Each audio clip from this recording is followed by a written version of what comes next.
ইফতার বিতরণ মানুষ যেন শান্তিপূর্ণভাবে বসবাস করতে পারে সেই লক্ষ্যে সবাইকে কাজ করে যাওয়ার আহ্বান জানিয়েছেন চট্টগ্রাম মহানগর বিএনপির যুগ্ম আহ্বায়ক আরিয় চৌধুরী শাহীন।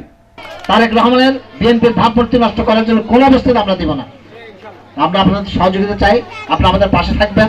শনিবার বিকেলে আমিন শিল্প অঞ্চল 43 নং সাংগঠনিক ওয়ার্ড বিএনপি যুবদল ও অঙ্গ সংগঠনের উদ্যোগে প্রধানমন্ত্রী তারেক রহমান ও চট্টগ্রাম ৮ আসনের সাংসদ আলহাজ এরশাদুল্লাহর নির্দেশনায় আয়োজিত রোজাদার মানুষের মাঝে ইফতার বিতরণ অনুষ্ঠানে প্রধান অতিথির বক্তব্যে তিনি আরও বলেন, সন্ত্রাস, মাদক এবং চাঁদাবাজি কোনোভাবেই বরদাস্ত করা হবে না।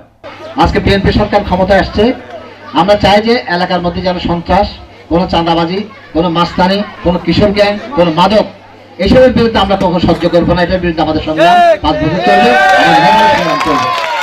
43 নং সাংগঠনিক ওয়ার্ড বিএনপি সদস্য সচিব আব্দুল মান্নানের সভাপতিত্বে এবং চট্টগ্রাম মহানগর যুবদল নেতা মোহাম্মদ মাসুদের সঞ্চালনায় ওয়ার্ডের বেলতলা লোহারপোল এলাকায় আয়োজিত অনুষ্ঠানে প্রায় 5 শতাধিক মানুষের মাঝে রান্না করা ইফতার বিতরণ করা হয়।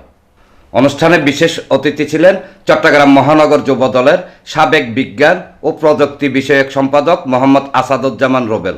প্রধানমন্ত্রী তারেক রহমানের নির্দেশনায় পাশাপাশি আমাদের ৮ আসনের এমপি এরশাদ ভাইয়ের নির্দেশনায়, আরিয় চৌধুরী শাহীন ভাইয়ের নির্দেশনায় আমরা গরিব দুঃখী মানুষের পাশে রান্না করা 500 ইফতারের আয়োজন করছি।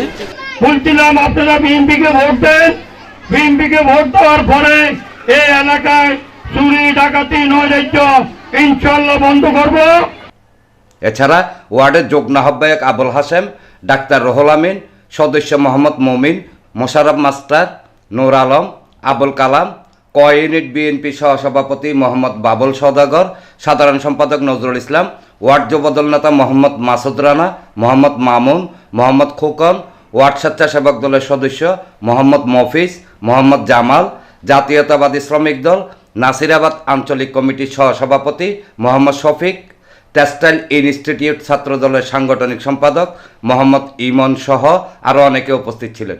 এনামুল হক লিটন, প্রগতি 24 টিভি।